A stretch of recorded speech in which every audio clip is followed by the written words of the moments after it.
Hi there.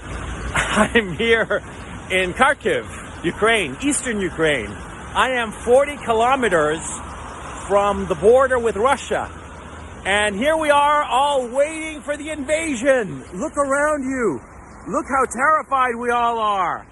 Just waiting around.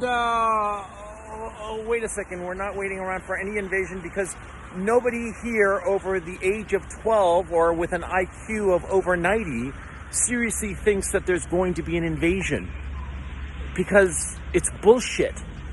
I mean, even the president of Ukraine has been talking about, not panicking over something that is not going to happen. And in the United States, they're talking on and on and on about this thing like it's going to happen like tomorrow. It's not. I've just come back from Kiev, by the way. I was there on business for the week. And, nobody was filling sandbags around government offices. There weren't like families fleeing with their meager possessions, running for their lives. There was none of that bullshit.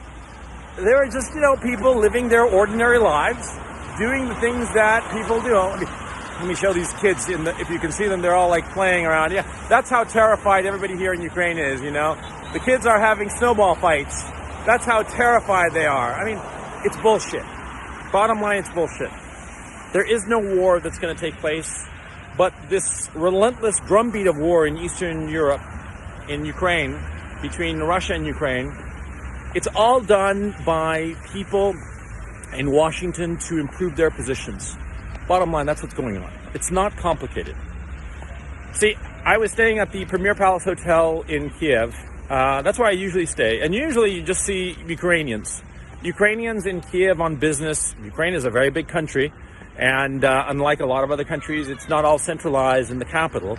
So a lot of Ukrainians go to Kiev for different bureaucratic reasons, business reasons, whatnot.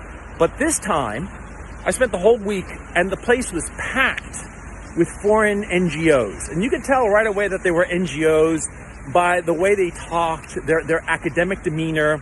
There were all these little groups that I saw there. And they were all like stereotypical. It was very funny. There was always like one older guy who was like a professor who'd been like a former government functionary.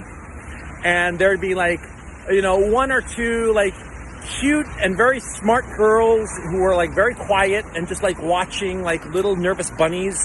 And then there'd be like one native guy and then one guy who's like half and half. He's, half American and half Ukrainian, or half British and half Ukrainian, and lording it over and think that he's so clever. And these groups, they were stereotypical. It was so goddamn funny. And they were all over the place. There was American NGOs and British NGOs and French NGOs. And, they were all so excited about a non-event. I was there, man. I mean, nobody was freaking out. And like I said, the president of Ukraine is trying to calm down the situation because he knows that there's no war that's imminent. This is a creation of the Americans in order to improve the political situation of Washington and London. Because, I mean, come on. In the United States, inflation is rampaging. The Biden administration is tanking. They need a distraction of a foreign war. And Boris Johnson and the conservatives in London, I got the same goddamn problem there. They got Partygate, which is the dumbest fucking scandal you can possibly imagine. And, the Boris Johnson government is about to fall. They'd actually fall were it not for the various problems, going on with the Labour Party and his foes within the Conservative Party. I mean, Britain and the United States have so many domestic issues. And on top of that, the Americans are freaking out about what's going on in Canada, frightened out of their minds that it's going to happen in the United States. And so they are pushing for a foreign war as a distraction.